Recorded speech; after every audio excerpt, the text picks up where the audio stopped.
አይ እኔ ምን ላድርግ ብለን የእሷ ልብ እኮ አንድ ከሱ ጋር ሸፍታል። ላላገኘው ነገር ምን አለፈ ብዬ እኮ ጠፋሁብህ። ያው ምን ላድርግ ብለን ታውቀው የለ ማነው? ምን አልከኝ? ኧረ ተው አንተ ልጅ እባክህ። ሁልጊዜ በለው እንኳን በቆጠራ ሊሆን ይችላል። ልቤን አታስደንቀው። ይሄን እንኳን አንዴ መልሼ ልደውልልህ። ይግቡ።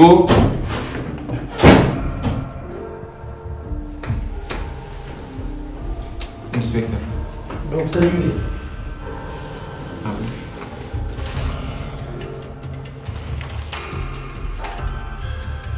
ምንድን ነው ኢንስፔክተር? ከዚህ ሰዓት ጀምሮ በቁጥጥር ስር ውለሃል። ምን?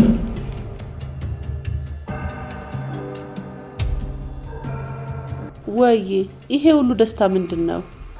እኔ አላምንም። መቼ? የምርህን ነው? እሰይ እሰይ፣ እንኳን ደስ አለኝ ልጅ። እና አሁን አትመጣም እንዴ? እሺ አታስብ። ያው የእናንተን ውሳኔ እየጠበቅኩ ነው እንጂ እኔ ጋማ የቀረ ነገር የለም። አታስብ ልጄ። እሺ ልጄ፣ አደይንም ሰላም በልልኝ። ምንድነው ማየ? አደይና ዴቭ ሊጋቡ ነው። ምን? መቼ? ሰሞኑን አስበዋል። አያደርገው። ምን አልሽኝ? አይ ምንም ማየ። ታዲያ ወዴት ነው?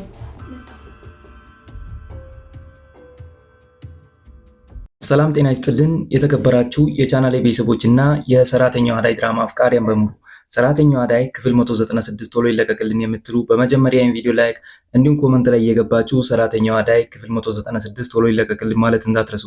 ውድ የቻናሌ ቤተሰቦች እንግዲህ ሰሞኑ ጠፍተን ነበር። የጠፋንበት ምክንያት እንግዲህ በግል ጉዳይ ነበር። እናም ውድ የቻናሌ ቤተሰቦች ፍቅራችሁ በጣም እየቀነሰ ነው። እኔ የምጠፋበት ምክንያት ደግሞ እናንተ ፍቅራችሁን በጣም እየገለጻችሁ አይደለም፣ በጣም ወርዷል። ስለዚህ ሁላችሁም እስቲ ዛሬ ፍቅራችሁን በላይክ ብትገልጹልኝ በጣም ደስ ይለኛል። ሁላችሁም ይህን ቪዲዮ ከመጀመራችሁ በፊት ላይክ ማድረግ እንዳትረሱ። በትንሹ ይህ ቪዲዮ 500 ላይክ እንድታስገቡ ፈልጋለሁ። ውድ የቻናሌ ቤተሰቦች እንደማታሳፍሩኝ ተስፋ አደርጋለሁ። ስለዚህ ሁላችሁም ቪዲዮ ላይክ በማድረግ መጀመር እንዳትረሱ። እናም በትላንትናው ክፍል 195 ላይ እንዳያሽ ከሆነ ዶክተሩ ሊታሰር ነው። እንግዲህ ለዶክተሩ የመጥሪያ ወረቀት መጥቶለት እንግዲህ አሁን ላይ ዶክተሩ ሊታሰር ነው። ስለዚህ ውድ የቻናሌ ቤተሰቦች ዶክተሩ መታሰር የለበትም የምትሉ እስቲ ኮመንት ላይ እየገባችሁ ዶክተሩ መታሰር የለበትም ማለት እንዳትረሱ። እንግዲህ ዶክተሩ የሚታሰርበት ምክንያት ከዚህ በፊት ቤዛ በሰራችው ስህተት ነው። እንግዲህ የቤዛ ስህተት አይደለም፣ ሆን ብላ የሰራችው ነገር ነው። በዛ ምክንያት አሁን ደግሞ ዶክተሩ ሊጠየቅ ነው። ስለዚህ ለዶክተሩም የመጥሪያ ወረቀት መጥቶለት እንግዲህ ወደ ጣቢያ እንዲሄድ ፖሊሱ እየነገረው ነበር ፊልሙ የተቋረጠው። እናም በቀጣይ ክፍል እስቲ ዶክተሩ ይታሰራል ወይስ አይታሰርም፣ ዶክተሩን እስከታሰረ ማን ያስፈታዋል የሚለውን አብረን የምናየናል። ውድ የቻናሌ ቤተሰቦች አሁን ላይ ዶክተሩ ከታሰረ ያው ብዙ ታማሚዎች እዛ አሉ፣ እነሱ ይጎዳሉ ብዬ አስባለሁ። ስለዚህ የዶክተሩ መታሰር ትክክል አይደለም። ቤዛ በሰራችው ወንጀል ዶክተሩ መጠየቅ የለበትም። ስለዚህ የዚህ ወንጀል ጠንሳሽ ቤዛ ነበረች። ቤዛ ለግል ጥቅሟ ስትል ነበር እንግዲህ ዶክተሩም በእንደዚህ አይነት አደጋ ውስጥ የከተተችው።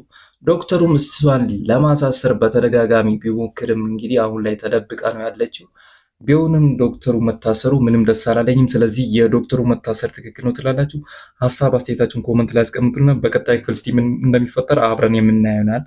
ሌላው ደግሞ እንግዲህ አደይና ዴቭ በቅርቡ እንደሚጋቡ እየተወራ ነው። እነሱም እንግዲህ በቅርቡ እንጋባለን እያሉ ነበር። በክፍል 195 ላይ እንዳየስ ከሆነ አደይ በጣም ጨንቋት ነበር በቤተሰቧ ምክንያት። እንግዲህ በጣም ስለጨነቃት ቤተሰቦቿ ዴቭን እንድታገበው አልፈቀዱላትም ነበር። እሷ በጣም ጨንቋታል። እናም ለዴቭ አልነገረችም። ይህን ነገር ለብቻዋ እንግዲህ እያሰበች ምን ላድርግ እያለች ነበር። እንደ ድንገት ሆኖ ዶክተሩ ይመጣና ከሱ ጋር እየተወያየች ነበር። እንደ አጋጣሚ ሆኖ ደግሞ ከዛ በፊት ዴም ደውሎ ነበር። አሁን ላይ ብቻዬ መሆን አለብኝ ብላ ነበር እና ብቻዋን በሆነችበት ሰዓት ነበር እንግዲህ ዶክተሩ መጥቶ ያው ሁሉም ነገር ከዶክተሩ ጋር እያወራች እያለ ድንገት ዴቭ ይመጣል። ከሱ ጋር ለመሆን ነው ብቻዬን ልሁን ያልሽው በማለት እንግዲህ በጣም ተናዶ ነበር። እናም ሁላችሁም ዴቭ ትክክል አልሰራም ስትሉ ነበር። እንደኔ ሐሳብ ከሆነ እኔም በዴቭ ቦታ ብሆን ያንን ነበር ማደርገው። እንግዲህ ዴቭ ከዚህ በፊት በስልክ አናግሯት ነበር። በስልክ ሲያናግራት ብቻዬን መሆን ነው የምፈልገው ብላ ነበር። አሁን ደግሞ ከዶክተሩ ጋር ሲያያት እንግዲህ መጠርጠር ነበረበት፣ ጠረጠራት። እንግዲህ ዴቭ ስህተት አልሰራም ነው የሚለው። ስለዚህ ውድ የቻናሌ ቤተሰቦች ሁላችሁም ዴቭም እንግዲህ ስህተት እንደሰራ ዴቭ ቅናቱን መቀነስ አለበት ስትሉ ነበር። ሁላችንም በዴቭ ቦታ ብንሆን የምናደርገው ያንን ነበር። ስለዚህ በእኔ በኩል ዴቭ መቸኮሉ ነው እንጂ ጥፋት አልሰራም። መጠርጠር ነበረበት፣ ተጠራጠራት። ያ ደግሞ ትክክል አይደለም አልልም።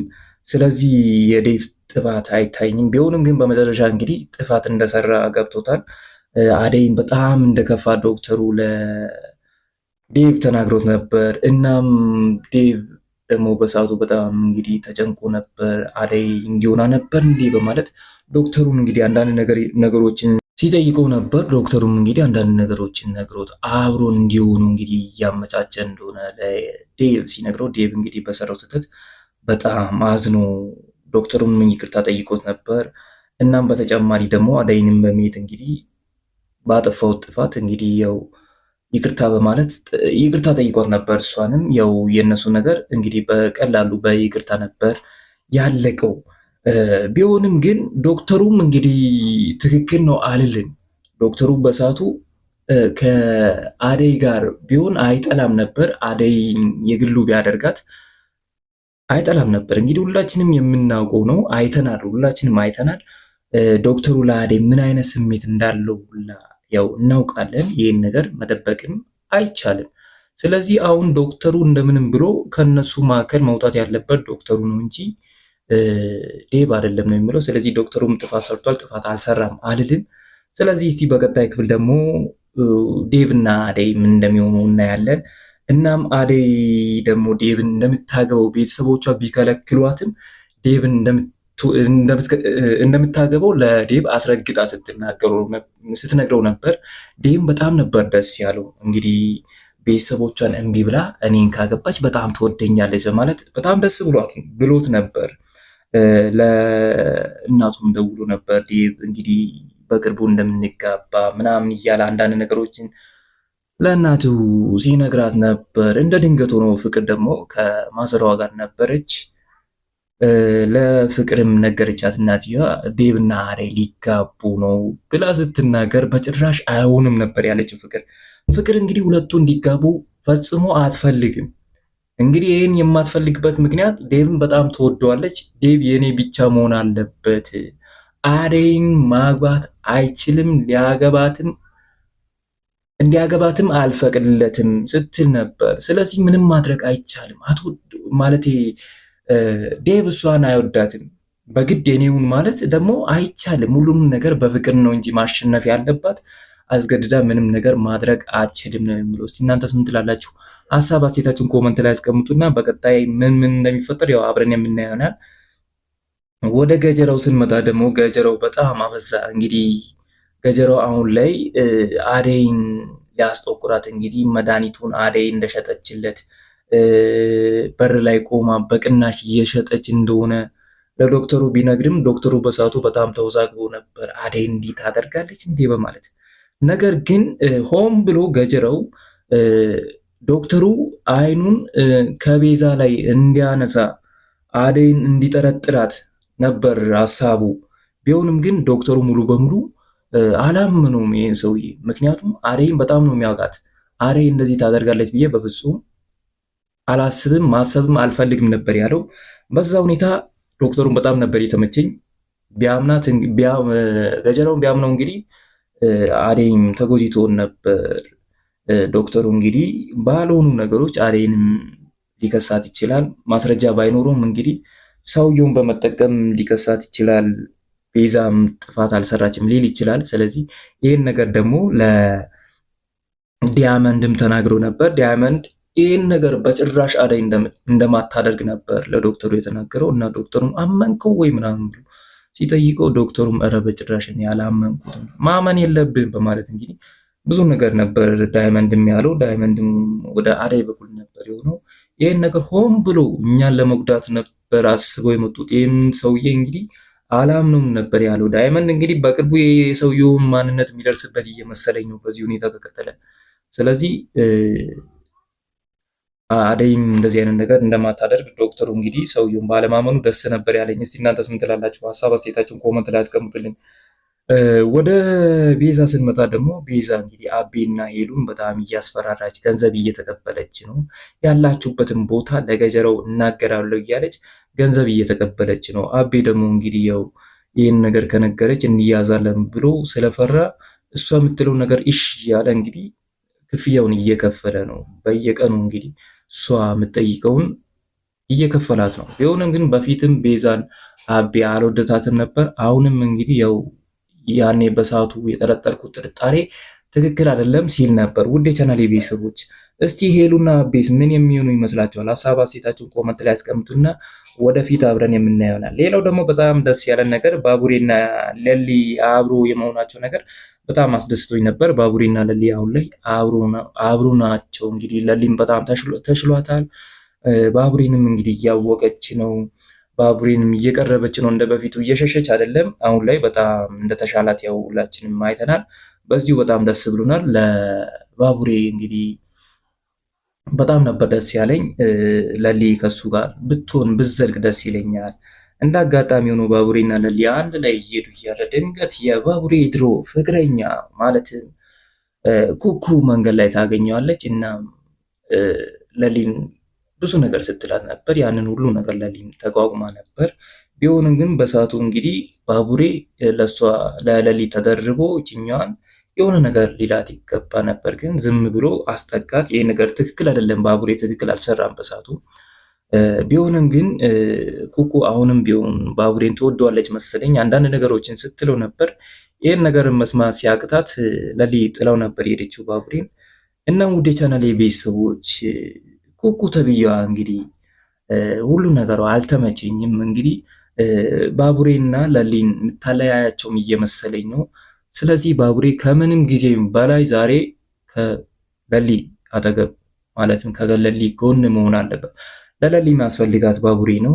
እሷም እንግዲህ እንደምትወደው አንዳንድ ነገሮችን እያሳየች ነው። ሙሉ በሙሉ እንግዲህ ጤናዋ ባይመለስም አንዳንድ ነገሮችን ማስታወስ ጀምራ ነበር። እንደ በፊቱ እንግዲህ እየጮኸች አይደለም። ዶክተሩም እንግዲህ ለሊ የቀድሞ ጤናዋ በመመለሱ እንግዲህ ደስ ብሎት ነበር። እናም ሌላኛውና የመጨረሻው ጉዳይ የአሹና ሮማን ጉዳይ ነው። አሹ እንግዲህ ሮማን እስካሁን ድረስ ይወዳታል።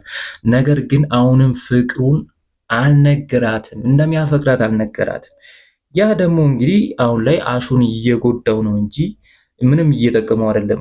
አንዴውኑ የእሱን እንዲህ ከሚጨናነቅ አንዴውኑ እውነታውን ተናግሮ ሮማን የምትለው ነገር ትበል ብሎ እንግዲህ እውነታው መቀበል አለበት እንጂ ከእውነታው መሸሽ ለሱም ጥሩ አይደለም ነው የሚለው። እስቲ እናንተስ ምን ትላላችሁ? ሀሳብ አስተያየታችሁን ኮመንት ላይ ማስቀመጥን እንዳትረሱ። አቤም እንግዲህ ያው አሹን ለመርዳት ብዙ አስቦ ነበር። ችግር የለውም አንተ አንድ የሆኑ ንገራትና እኛ እንደምንም ብለን እናሳምናታለን፣ እዚሁ አሁኑ ንገራት ብሎ አቤም እንግዲህ በአበረታ አሹ ምንም መናገር አልፈለግም። በጣም ፈርቷል። ሚያጣት እየመሰለው ነው። ስለዚህ እንደኔ ሀሳብ ከሆነ ሮማንም ትወደዋለች፣ ከሱ እየጠበቀች ነው። ከመች መች እወድሻለሁ ብሎ ያሳርፈኛል በማለት እንግዲህ እሷ ሴት ናት። ለአሹ እሷ የፍቅር ጥያቄ እንዳታቀርብ ሴት ናት። ሴትነቷ የሴትነት ወጉ ይዟታል። ስለዚህ አሁን ላይ ሁሉም ነገር መናገር ያለበት አሹ ነው። አሹ የሚዬ ልጅ ቢነግራት አሪፍ ነው የምትሉ እስቲ ኮመንት ላይ እየገባችሁ ሁላችሁም አሹ ይንገራት ማለት እንዳትረሱ። ውድ የቻናሌ ቤተሰቦች እስከዚሁ ድረስ መምጣታችሁ ካልቀረ ለዚህ ቻናል አዲስ ከሆኑ ሳብስክራይብ፣ እንዲሁም ይህ ቪዲዮ ለብዙ ሰው እንዲደርስ ላይክ ማድረግ እንዳትረሱ እያልኩ እኔ ከወዲሁ ልሰናበታችሁ። ሁላችሁም በያላችሁበት ደህና ቆዩልኝ። በጣም ነው የምወዳችሁ። ቻው ቻው።